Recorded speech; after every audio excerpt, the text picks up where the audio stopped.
If we can hit 50 likes in the first 3 days, I will mail somebody my own physical copy for them to have, hold, and read.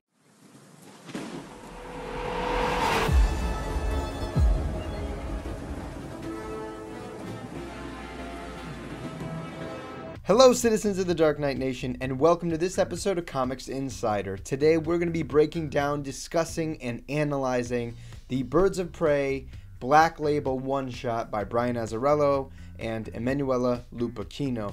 Now, this is basically a 100-page full-length story. I believe it was at one point supposed to be 3 issues, and then I got moved down to 2, and now it's one 100-page piece. So yeah, a lot of story to cover today. Of course, we're going to be summarizing it. The plot details aren't going to be super vivid so that we don't A, give away the book completely for free, and B, so that we can go ahead and take the appropriate time to analyze the story. Now, if you enjoyed this video, please make sure to hit the like button down below, subscribe to the channel for more content like this, and of course, comment down below answering the question of the day. All of those things will also help go towards you being able to win a free digital copy of a comic today. Now stay till the end of this video to learn how you can win the copy for yourself. With all of that out of the way, let's get into this issue. Now the one-shot opens up with the buzz of Black Canary's cell phone waking her up at 3 a.m. with an urgent call from an old acquaintance from her past. Now, apparently she's slept with this guy before, but she wasn't entirely fond of him. Now Eric, the man in question, is being hunted by the De La Muerte gang while on assignment, and he wants to profess his love to Dinah before he doesn't have the opportunity any longer. And mid-conversation, Eric abruptly throws his phone into the flames so that they can't track her, assumedly, and is decapitated on the spot. Then we transition over to the clown princess of crime, Harley Quinn. On our way to Gotham in a city bus, Harley is having a conversation with none other than herself, trying to figure out what her path is after having broken up with the Joker. Meanwhile, under a bridge in the city, Detective Renee Montoya rendezvous with the Huntress in order to bring her in on an operation to take down the De La Muerte gang mentioned prior. We learn through Montoya that a local dealer has been slinging a dirty strain of fentanyl that's been running rampant through the streets. Montoya's informant, an undercover GCPD officer, lets her know that a huge mass of the product is on its way, but the feds are trying to keep it to the bigger picture only, therefore depriving the local police department from doing anything about it. And obviously Montoya is not going to stand idly by. We pick back up with Dinah during a band practice cut short. Because of the shaky performance during their practice, Dinah suspects her drummer of abusing drugs again. As her friend walks away, she gets an important phone call from an old friend, Steve Trevor, to meet at a local diner. This is where we learn that in this continuity, Dinah and Steve were in the same unit of an unnamed branch of the US military. Steve had called her there in order to inform her of the death of their comrade Eric, whom she'd spoken on the phone with at the beginning of this issue. The POV shifts back to a drunken and anxious Harley drinking her way into a stupor at a local bar. Her conversation with herself is suddenly interrupted by a pack of Joker thugs sent to bring her back to the Crown Prince of Crime. The ever-defiant Harley breaks into a brawl with the 3 men, taking them down one by one before leaving the bar in affirmation that she's both crazy and in love. Meanwhile, Huntress is crouched on a nearby building, keeping an eye on the local dealer that Renee had mentioned earlier, when suddenly he's decapitated by a member of the De La Muerte gang behind him. His head flies off the balcony and onto the street below in front of none other than Harley Quinn. Now, most people would run when they see a decapitated head rolling on the street, but the eccentric co-lead of this story courteously knocks on the door of the dealer's former apartment, bringing his head with her. Well, they don't take too kindly to that, and they threaten her, of course. She responds by kicking one of the armed men right in the groin and fighting her way through the group before she's overwhelmed by a spray of bullets. Startled by all the commotion, Huntress attempts to swing her way into the apartment before she collides with the stray Harley, sending them both through a window in a nearby building. Before Helena can get to her feet, Harley knocks her unconscious. We very briefly cut back to Dinah drinking in a bar and on the phone with her relapsed friend Byron, the drummer from her band we met earlier. Byron practically begs for Dinah's help, asking her to come meet ASAP, but the inebriated Canary has her eyes on a group of guys and says that she can't now, before she hangs up. When the phone disconnects, a dealer approaches Byron's car, leading us to believe that Byron did in fact pick up drugs. And seeing how everything is going on with the dirty fentanyl, we know that that's going to play out later. Back with Huntress, Harley has tied her up and taken her to a not-so-secret hideout. Huntress believes her to have broken out of Belle Reve, but Harley explains that her time in the Suicide Squad has actually paid off and earned her freedom back. The mad Harley Quinn is startled by the end of a barrel pressing against the back of her head. Holding it is a reluctant-to-shoot Detective Montoya. Suddenly, the trio are barraged by a storm of bullets coming from the outside. The clowns have arrived, but with them came the King Clown. Joker gets out of the car with a rocket launcher, firing it at the warehouse building, blowing it to rubble, just as Harley, Huntress, and Renee Montoya make their way to an underground escape hatch. In the meantime, Dinah Lance arrives at Byron's apartment after her wild night out, only to find her friend long overdosed on the floor. She ends up linking back up with Agent Trevor, only to find out that Byron's death is in fact a byproduct of the De La Muerte gang peppering in the tainted fentanyl to then push in a cleaner product to strangle the market and to reel in the addicts of Gotham. Black Canary then makes her way to a sauna to meet Huntress, only to be surprised that Harley is tagging along. Helena lets Dinah in on what's happened up until now, explaining that Harley has saved both her and Detective Montoya from certain death. And as the three suit up, Dinah receives an incoming call from Steve Trevor exposing Montoya as the dirty GPD cop working with the Mexican gang. We then transition to the aforementioned Detective Montoya, communing with the De La Muerte gang as we learn that she's to be their eyes and ears to keep their shipments safe. After taking a shot, Detective Montoya leaves, and in the parking lot, she's smacked around by an enraged and betrayed Huntress.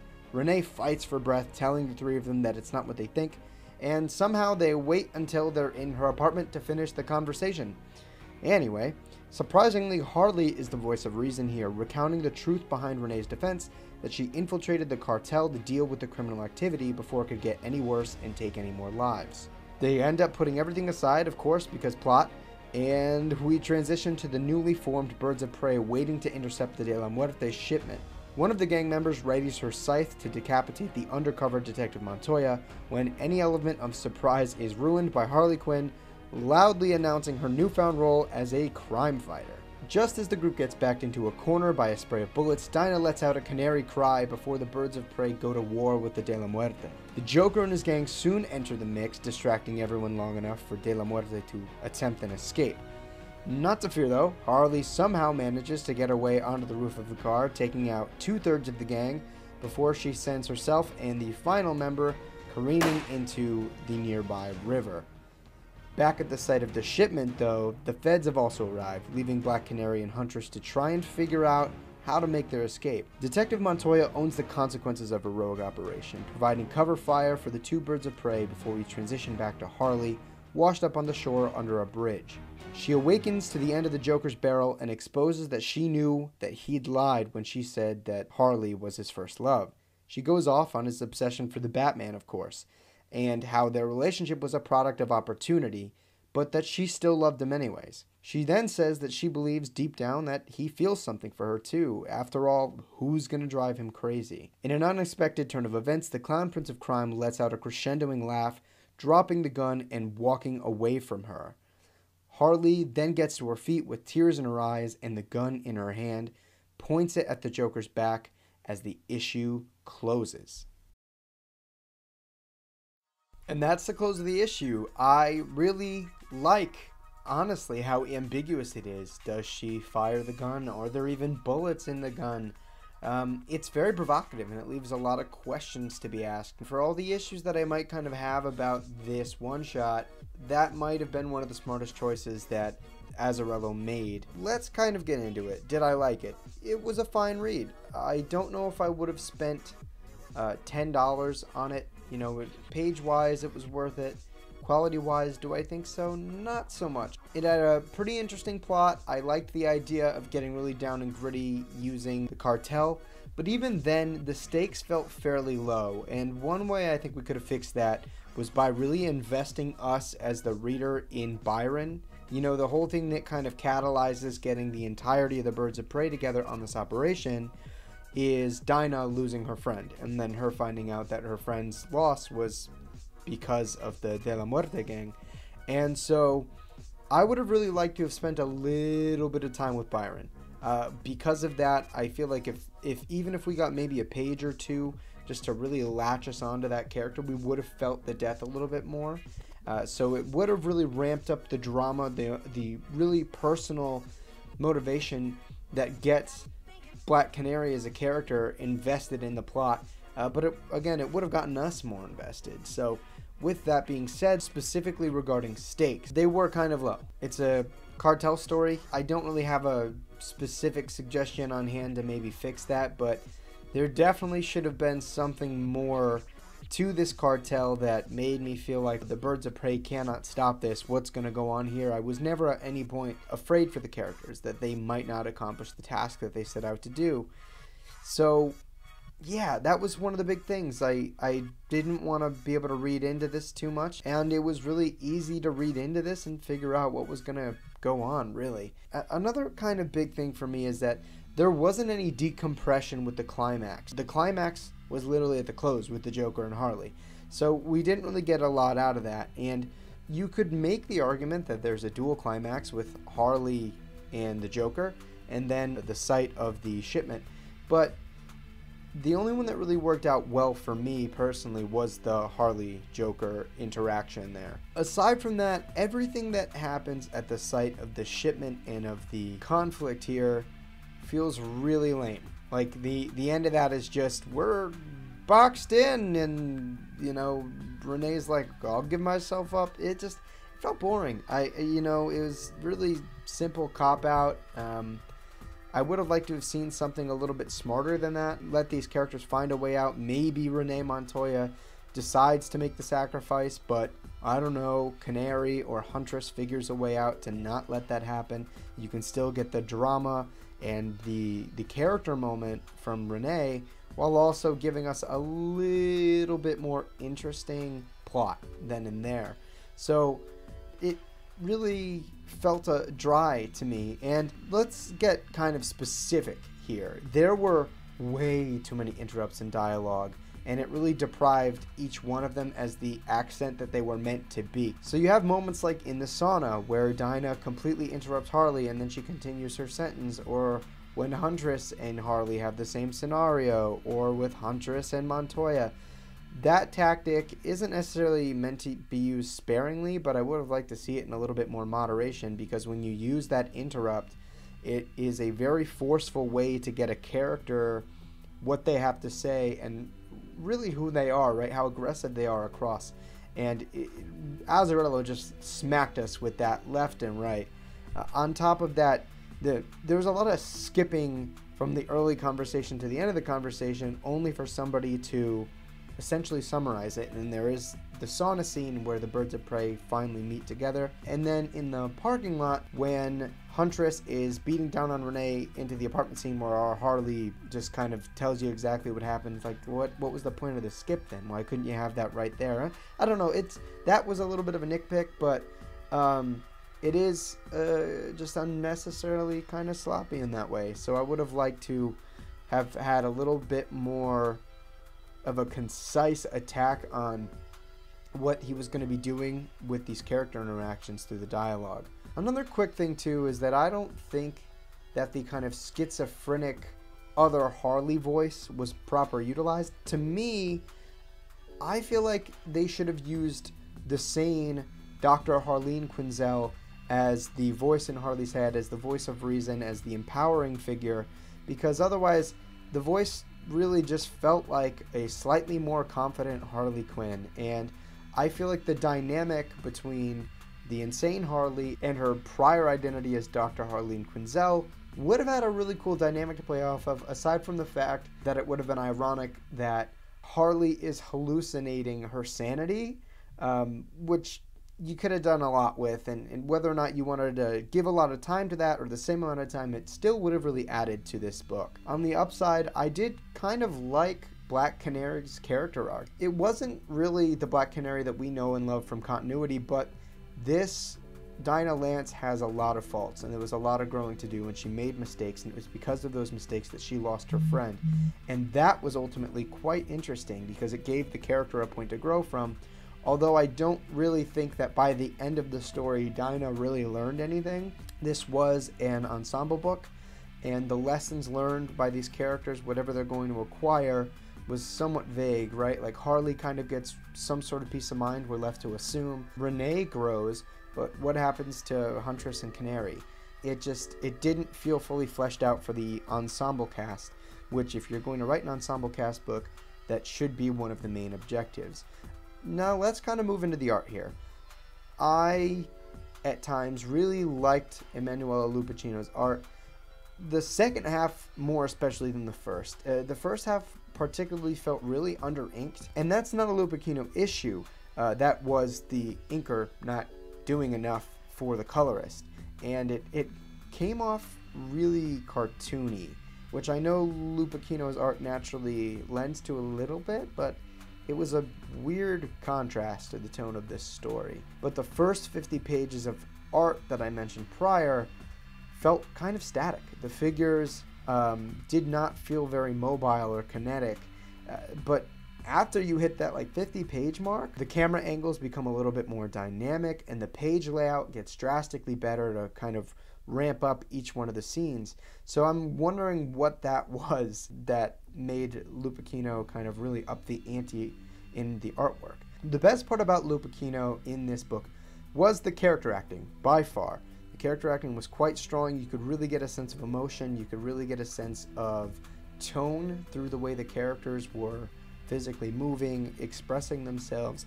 That was super strong, and in an ensemble book especially, that is super important because you're trying to balance these characters emotionally, mentally, physically off of one another. So great job on that. And also the figure drawing was spot on. Lupacchino draws amazing still figures, and there's nothing I could say to take that away from her. Overall, I would give this book a 7 out of 10. I would say that if you want something fun to read and you have the extra cash, go ahead and pick it up. Support your local comic book store, of course. But if you're expecting a great kind of black label tale to follow up to maybe, you know, the great work that Lemire's been doing, or the Joe Hill line, or The Last God, you're not quite gonna get it. It is fine. You know, it is a C-. I don't hate it. I clearly don't love it. But hey, it was definitely readable, and there were definitely some really solid moments in this book. Yeah, those are kind of my closing thoughts. Let me know what you guys thought of this book down below. I'm really curious. And by the way, today's question of the day, if you didn't see it already, do you think Harley belongs in the Birds of Prey? I know a lot of people kind of contest this with her in the modern iteration replacing Batgirl. Let me know what you guys think down below, of course. And if you ended up enjoying this video, please make sure to drop a like. So now that the review is over, let's get down to the giveaway goodness. So we have two potential options. If we can hit 50 likes in the first 3 days, I will mail somebody my own physical copy for them to have, hold, and read. It is a $10 comic, a full digestible story. Of course, everything absolutely free.